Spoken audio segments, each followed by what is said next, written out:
gaze in Pretty Woman to the quiet controversy that followed him at the Oscars, Richard Gere's journey is a powerful reflection of fame and the price that sometimes comes with it.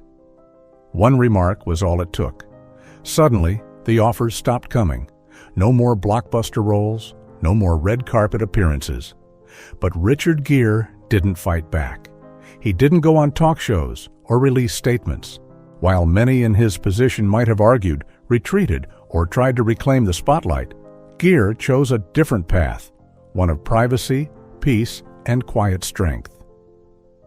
He moved to Pound Ridge, New York, where he purchased a 49-acre estate nestled in nature, complete with wooded trails and a private lake.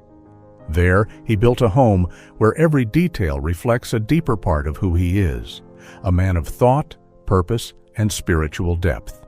From a young boy playing trumpet in the garage of his family home in Syracuse, Richard Gere rose to the top of Hollywood, only to later find himself shut out. Yet his story was never just about wealth or fame. It became something more, a portrait of a man who sought meaning beyond the spotlight. And today, we invite you to step inside the refined, luxurious world of Richard Gere, a life defined not only by success, but by the quiet wisdom that success can sometimes leave behind. If you enjoy stories like this, please remember to hit the like button. It helps us more than you know, and we'd love to hear your thoughts in the comments below. Before the bright lights and box office success, let's go back to a time when young Richard Gere was laughed at for playing a wrong note. Back to when his dreams were dimmed by the cold words of those closest to him. And yet, somehow, he rose above it all, until the world would one day fall silent before the sound of his music. Richard Gere was born in 1949 in Philadelphia, but his childhood memories belong to Syracuse, a small town in upstate New York. Winters there were long, the wind slipping through every crack and window pane. It was post-war America. Families tightened their belts, and Elvis Presley played from a worn-out radio in the kitchen. In the midst of it all, Richard was the second of 5 children. He practiced trumpet alone in a cold garage, scribbling notes on reused scraps of paper. One day, he brought his trumpet to school. He played a single note, and it came out off-key. The other kids burst into laughter. His face turned red, and he clutched the horn tightly. Just as he was about to walk away, a teacher gently placed a hand on his shoulder and said, "Music always starts with the first mistake. Keep playing." Richard never forgot those words. But what may have stayed with him even longer were the comments from those he loved most when he said he wanted to pursue the arts. No one in the family outright opposed the idea, but no one thought it was realistic either. At a crowded dinner one evening, Richard casually mentioned he might want to follow music or something creative. A relative laughed out loud. "What are you going to live on? Playing your trumpet in the park?" No one added a word. But from that night on, Richard tucked his dream into a quieter corner. He didn't let it go, just kept it closer. He stayed late at the gym for gymnastics practice, played trumpet in empty classrooms after school, places where no one asked questions and no one laughed. And even if no one heard it, the music continued, notes that would one day become the soul behind the piano in Pretty Woman. Those quiet hours taught him something more valuable than skill. They taught him resolve. That inner strength carried him to the University of Massachusetts in 1967 on a gymnastics scholarship. But that wasn't the final destination. It was there that his life truly turned. At a student theater audition, Richard stood on a stage for the first time. No trumpet, no red carpet, just a spotlight and a few lines. But in that moment, he discovered something. On stage, the things we can't say out loud finally have a place to be heard. In 1969, after just 2 years, Richard left college. He had $50 and a worn-out backpack when he caught a ride to Seattle, where a small theater was casting for a minor role. His mother stood in the doorway, not crying, just watching. She said, "If you're going, then make it count." And so he did. Not to prove anyone wrong, but because he finally knew what made him feel most alive. Like many of us, Richard once carried a dream that seemed far too big for the life he was living. But the way he held on to it, quietly, faithfully, that's what shaped the man he would become. And it was the first step on his journey to becoming a legend. There are roles that make someone famous, but for Richard Gere, it was the years of rejection and misunderstanding that made him a legend. Seattle, 1969. Richard Gere walked into a theater with just $50 in his pocket and no introductions. The rehearsal space was cold and his weekly pay? A modest $35. He shared a house with 3 strangers, took turns at the bathroom sink, and huddled near a single heater. More than once he wondered if he should just turn back, but then he'd remember his mother's eyes the day he left, and he pressed on. Soon, a Broadway show in 1971 was his first big break, and also his first hard fall. It closed after only 3 performances. The cast dispersed quietly. Gere stayed behind, sitting alone backstage. Just as he was leaving, a seasoned director placed a hand on his shoulder and said softly, "You've got something different. Don't leave this profession." Those words became part of the fire that would fuel everything to come. He kept performing, no name recognition, no lead roles, but he stayed committed to the stage. And it was Bent, a play about homosexual prisoners in Nazi concentration camps, that changed everything. On Broadway in 1979, Gere didn't act. He lived the role, pouring into it his own solitude and discipline. The performance was raw, real, and deeply moving. The theater fell into silence. That was when Hollywood finally took notice. He was cast in The Lords of Flatbush, a small film with potential. One of his co-stars was Sylvester Stallone, then on the rise. But just days into filming, the atmosphere soured. A simple scene, 2 characters sitting in a car, sparked growing tension. Gere was said to be too intense, while Stallone complained he didn't respect personal space. Both men had strong personalities. Neither backed down. The conflict never made headlines, but it spread behind the scenes. Ultimately, the producers made a choice. Stallone, who held more commercial promise, would stay. Gere was let go. No warning, no official explanation. One day, his name simply vanished from the call sheet, and the whispers began. Hard to work with, difficult on set, problematic backstage. No one called to ask his side. No one stood up for him. And Hollywood, just beginning to take interest, fell silent. He didn't argue, didn't explain. He did the one thing he knew how to do. He kept going. Then came American Gigolo, 1980, followed by An Officer and a Gentleman, 1982, which grossed $130 million worldwide. Gere was finally being called a star, but those hits were only stepping stones. His true breakthrough came nearly a decade later. In 1990, Pretty Woman launched him to global fame. The film, originally expected to be a light romantic piece, became a cultural phenomenon. And Gere, alongside Julia Roberts, was suddenly indispensable. He didn't play the typical charming prince. He was a businessman, successful, distant, emotionally guarded. And only through Vivian did his character begin to reveal his true self. There were no grand speeches, no forced drama, just a look, a gentle gesture, a quiet moment shared between 2 people from very different worlds. That was Richard Gere, the man once rejected, once labeled difficult, who had gone from cold rehearsal rooms in Seattle to the brightest lights in Hollywood. After Pretty Woman, his salary rose to $12 million per film, a stunning leap for someone who once lived on $35 a week. But that success didn't come from clever marketing or PR campaigns. It came from something far simpler. Audiences recognized that Richard Gere wasn't pretending. He was the role. While others of his era, Tom Cruise, Mel Gibson, Bruce Willis, conquered Hollywood with action-packed blockbusters and larger-than-life heroism, Gere chose a different path.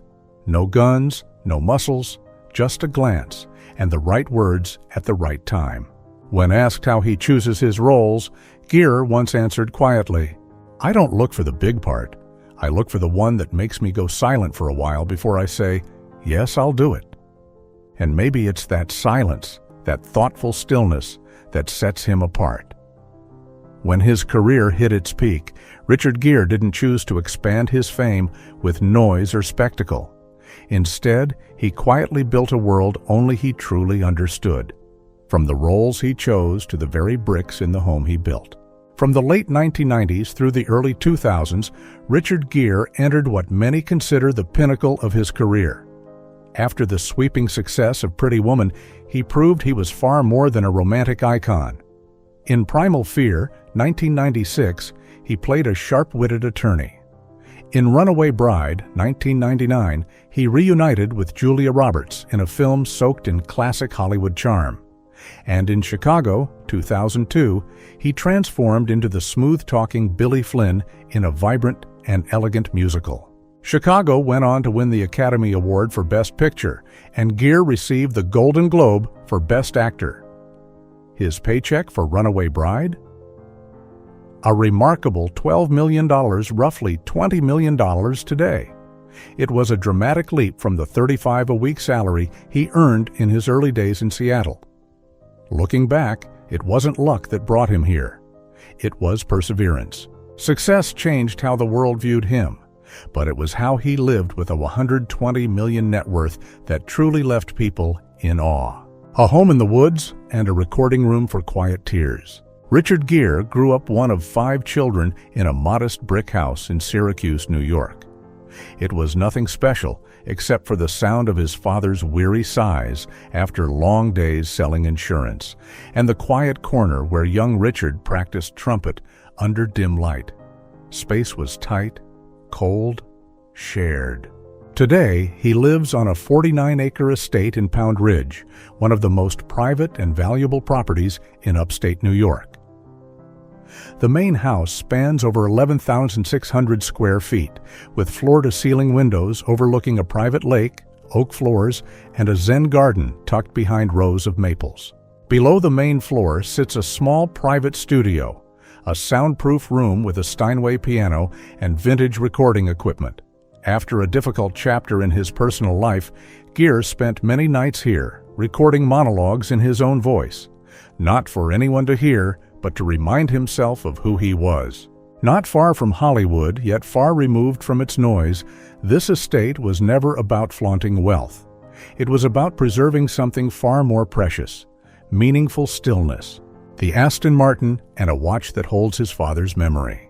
Gere isn't known for flashy car collections, but inside his garage at Pound Ridge are 2 vehicles he's held onto for decades, not for their value, but for the memories they carry.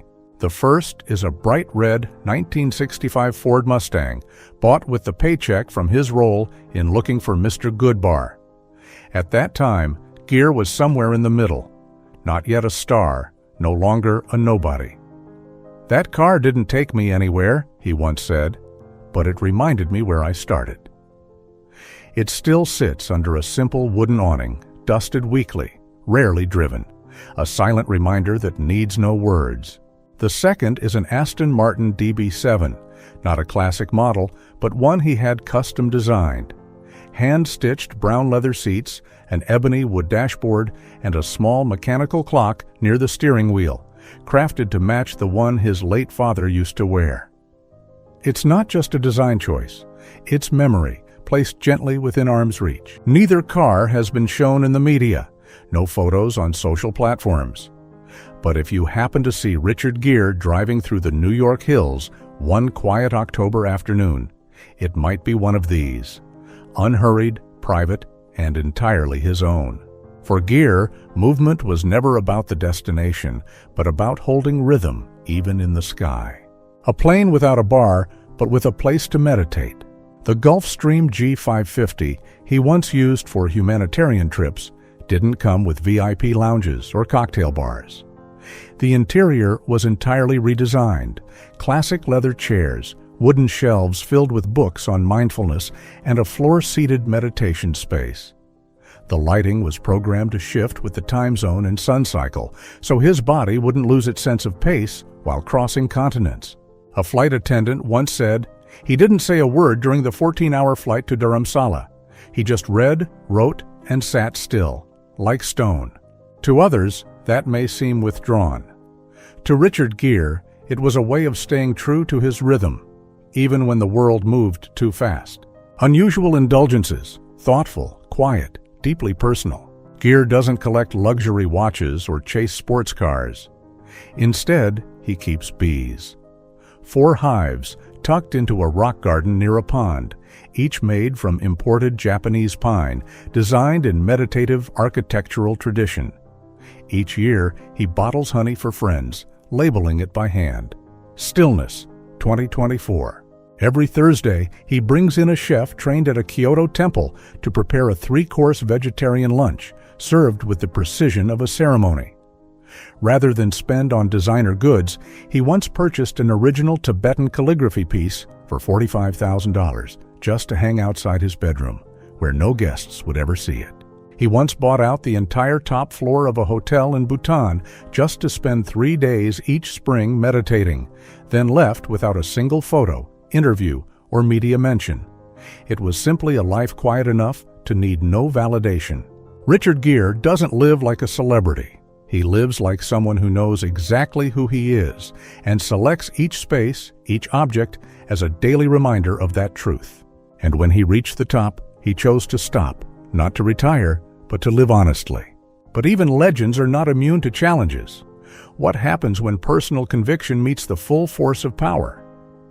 A single brief speech put Richard Gere under the greatest pressure of his career. But instead of staying silent, he chose a different path. Quiet, but full of impact.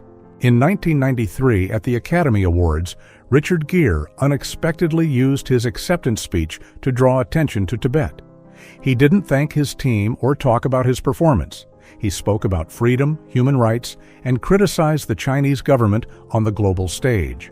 Gere didn't do this for attention. He's a Buddhist and had long been involved with organizations that advocate for religious freedom, including Tibet House US, which he co-founded. But that speech, at an event that was supposed to be apolitical, sparked a wave of controversy.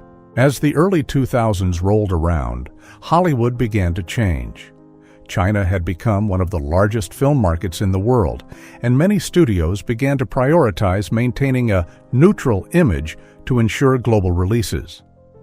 In this new climate, Gere gradually found himself excluded from big-budget projects. In an interview, he once shared, "I understand why they do it. Having me in a film would complicate things in China." But when faced with pressure to stop speaking out, Richard Gere refused to compromise. He didn't argue, didn't retaliate, he simply redirected his focus. Moving away from commercial films, he turned to independent cinema, where there were fewer lights but far more freedom. While Hollywood chased profits, Gere stood firm in his principles. Arbitrage, 2012, was a memorable turning point. The film had a small budget, no special effects, but thanks to his sharp, deeply nuanced performance, Gere received another Golden Globe nomination. From being turned away by Hollywood, he walked the red carpet once more, on his own terms. Not only on screen, but Gere's personal life has also faced its share of challenges. His divorce from Carrie Lowell in 2013 lasted over 3 years and attracted significant media attention. Many tabloids even scrutinized his assets and his quiet lifestyle in Pound Ridge, questioning the division of property and real estate. Gere didn't comment. He simply continued living as he always had, riding horses every morning, meditating by the lake, and keeping his private life under wraps. No rebuttals, no appearances on the front pages. But those who had met him at the Bedford Post Inn would still see him greet old staff members with a gentle smile and a bow, like nothing had ever happened. For Gere, power doesn't come from making everyone understand. It comes from quietly continuing to fight for what he believes in. One spring morning in Pound Ridge, the sky was clear and the air crisp. Richard Gere walked around the garden behind his house, holding a cup of tea, his posture still straight, but his steps slower than before. A group of film students from New York had been invited to tour the Bedford Post Inn. They didn't expect much, just a few photos for memories. But Richard took the initiative, sat down with them, offered tea, and asked, "What do you make films for?" No one answered immediately. He didn't lecture. He simply shared a story about a small film he had once made, one that wasn't a commercial success, but helped a father and daughter reconcile after a screening. No press, no social media, but one of the students later wrote the story on their personal blog. "I met a star, but I left with the image of a human being." For Richard Gere, strength isn't about reacting the quickest, it's about keeping the rhythm of life, even when the world outside is in turmoil. The man once forgotten by Hollywood has gone on to change the lives of thousands, and he's never needed anyone to acknowledge it. As the 2000s began, while many celebrities started using their fame to make a social impact, Richard Gere was already a step ahead, quietly leading through tangible action. He founded the Gere Foundation, which supports human rights, healthcare, and education programs, particularly in India, Tibet, and minority communities. Through this, millions of dollars have been funneled into AIDS treatment hospitals, community health centers, and Buddhist scholarship funds. During a visit to India, Gere met an AIDS patient in a critical condition, abandoned by his family.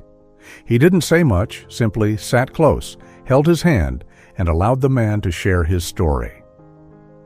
That story never made the news, but the man lived several more years, thanks to a support program Gere quietly funded. Alongside Tibet House US, an organization he co-founded, Gere has also taken on the role of preserving Tibetan culture, organizing benefit concerts, and launching the international We Are One campaign through Survival International, which aims to raise awareness of indigenous tribal rights. At a humanitarian award ceremony, there were no bright lights, no red carpet, just people whose lives had been touched by his help from all over the world. An old colleague stepped up to the stage and simply said, "Hollywood may have forgotten Richard Gere, but the community will never." From being forgotten on the red carpet, Gere shifted to changing the lives of thousands, not through pressure, not through the media, but through small, consistent actions, without anyone watching. While helping communities, Gere keeps a simple life in Pound Ridge, where he still tends to his bees, rides horses every morning, and meditates in the stone garden behind his house.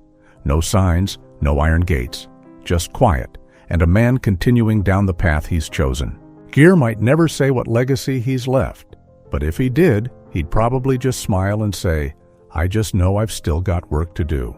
Like many of us, Richard Gere reminds us, legacy isn't what you keep, it's what you leave behind for the community. What legacy have you created for yourself?